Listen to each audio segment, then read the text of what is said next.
What's up, guys? Welcome back to the channel. Here we are with another reaction. In this one, we have how the Netherlands built a biking utopia. Before we dive in, if you guys happen to enjoy, don't forget to smash that subscribe, give the video a thumbs up, and let's look at this biking utopia. Today, the Netherlands is known for having some of the best bike infrastructure in the world. But this small European country wasn't always a utopia for cyclists. Take a look at this picture of what Amsterdam looked like in the 1970s. Or this one right here. Look like a mirror. At first, when I saw these images, I thought that they were a fluke, just the rare photo of a traffic-clogged city, but I soon learned that Dutch cities like Amsterdam used to have just as much traffic and air pollution as US cities do today. And after learning this, I became obsessed with this question.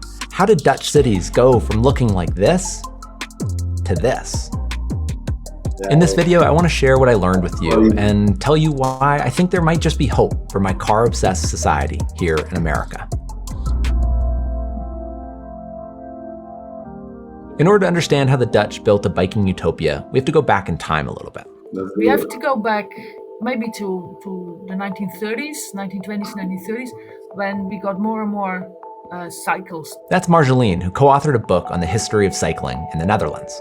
She told me that the 1920s and 30s were the first golden age of Dutch biking. The bicycle was very practical, it was affordable for many people, the distances were not so large, and it was faster than going by foot.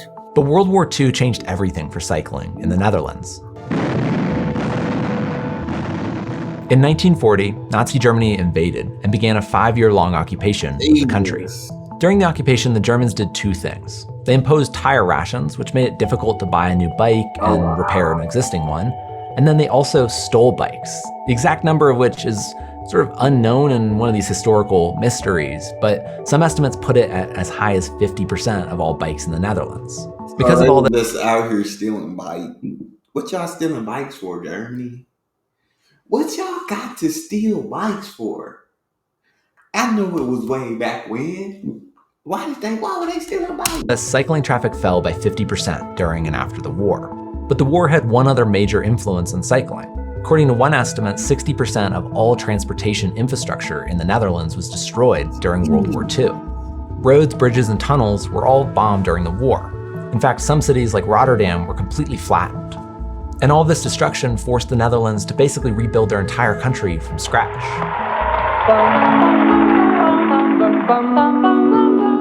With this blank canvas, the Netherlands didn't immediately set out to build a biking utopia. Instead, the opposite happened. Like so many countries around the world, the post-war era was a golden age for the personal automobile. In 1950, there were 139,000 cars in the Netherlands. 20 years later, there were 3.4 million. There were a few reasons. In 20 years, going from 139,000 cars to 3.4 million is literally mind-blowing. Like, that kind of shows you like how things can change so quickly over time. For this dramatic growth. First, cars got really cheap, making them affordable to middle-class Dutch families. Second, the Dutch got really wealthy in the 1950s, 60s, and 70s. Between 1945 and 1970, per capita income went up by 5x. But another major reason for this growth was the fact that the Dutch government built infrastructure for cars. And in doing this, they took a lot of inspiration from the United States. In the 1960s, the Dutch government hired an American planner named David Jokinen to help modernize the city of Amsterdam. As the number of cars grew, roads in the city had become congested, and Jokinen had a plan to fix this problem. So what was his plan? Basically, he wanted to demolish a bunch of working-class neighborhoods, build ring roads all around the city, and even fill in some of the beautiful canals with concrete to make roads. Now, it's worth noting that the Dutch were far from alone in their grand modernist aspirations. All around the world, city planners were coming up with ways to demolish old urban neighborhoods and replace them with highways and roads. But as the number of cars grew in the Netherlands, so did the number of people killed by cars each year. Unfortunately, but dang, yeah, they just wanted to kind of, you taking the beauty out of the Netherlands, trying to build it like that. Yeah. The Netherlands is not the USA, thankfully. The Netherlands is much different. And when it comes to infrastructure, when it comes to architecture.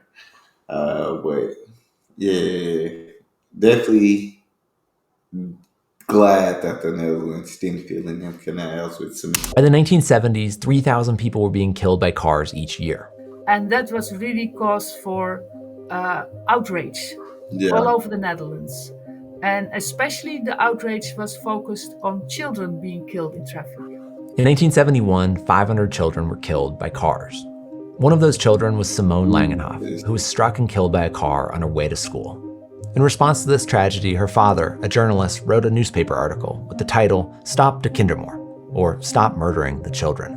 The article inspired protests and eventually an entire movement. Wow. So there were large demonstrations, 1,000 people on a bicycle, 4,000 people on a bicycle, 10,000 people on a bicycle, several demonstrations. The next year, something else important happened. In 1972, the Dutch government released a report that found that in order to keep on building highways and roads, it would cost the government billions of dollars. Nearly every politician at the time agreed that that just wasn't feasible. It was just too much money. They all agreed that the country would have to look to an alternative to cars. And if that wasn't enough, another year later, the price of gas skyrocketed during the first oil crisis. Almost overnight, the price of oil went up by over 300%. In a nationally televised speech, the Prime Minister went on air and urged people to change their lifestyle and reduce the amount of energy that they used. He also announced a series of car-free Sundays, which gave people a glimpse of what cities might look like with fewer cars. As a journalist at The Guardian put it, people were suddenly reminded of what life was like before the hegemony of the car. But it was That's oil shot up by 300%. So yeah, this way we need to find another way of getting around because people can't afford this gas. So back to the bikes, and then you got these humongous demonstrations and protests because too many children are being killed by cars. And I completely understand that as a parent, like, yeah, I completely understand those protests being huge because like your child is your everything and their safety is the most important thing in the world to you. a long road from here to biking Utopia. Or should I say, it was a long, protected bike lane. Huh? Anybody? Anybody? No? No? Okay. No. Everyone I interviewed for this story agreed on one thing. There wasn't one single event or decision that really changed everything in the Netherlands. No, the change was much more gradual, and it was a result of a lot of consistent advocacy and small decisions that all added up to the transformation that would take place over the next few decades. So let's go through some of the highlights. Let's do it. In the 1980s, a few Dutch cities began to experiment with ways to get people out of cars and onto bikes. For example, the cities of The Hague and Tilburg built bike lanes and painted them bright red. But biking rates didn't go up after they built these bike lanes. Really? City planners learned that it wasn't enough to just build a few bike lanes throughout the city. No, you had to build an entire network of bike lanes throughout a city.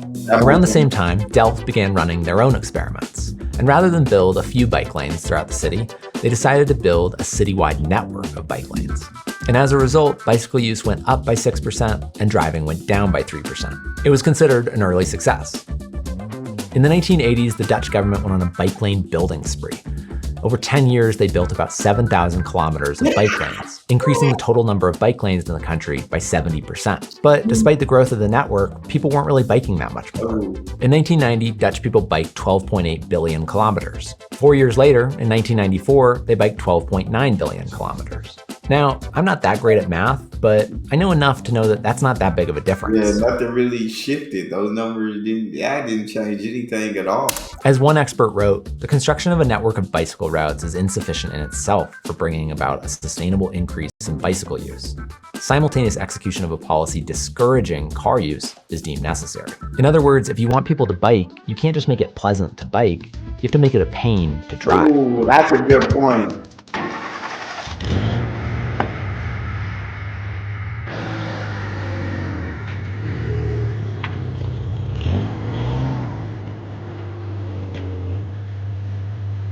How do you get out? Over the last 20 years, Dutch That is insane. That's absolutely no freaking way. cities like Amsterdam and The Hague have done just that. One way they've done this is by making parking in cities expensive. In the city center, I think you pay €7.50 per hour. So that's quite expensive. And that means if it's expensive, people will think about going by car twice. But policies like this don't just discourage people from driving. They also provide income for the government, and many Dutch cities like Amsterdam use this money to build more bike and pedestrian infrastructure. In addition to charging an arm and a leg for parking, Dutch cities also use a city planning strategy called traffic calming. The basic idea of this is to narrow roads, reduce speed limits, add speed bumps, and in general, just make it difficult to drive quickly through a neighborhood. This makes driving less desirable, but it also makes it safer for bikes and pedestrians. Overall result is less driving and more cycling and walking. Many Dutch cities have also been replacing some roads with car-free zones.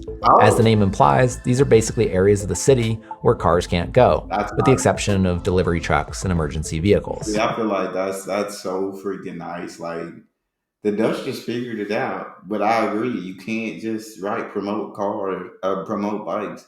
You also have to discourage cars and people from driving. And I think the Dutch did an excellent job of doing that.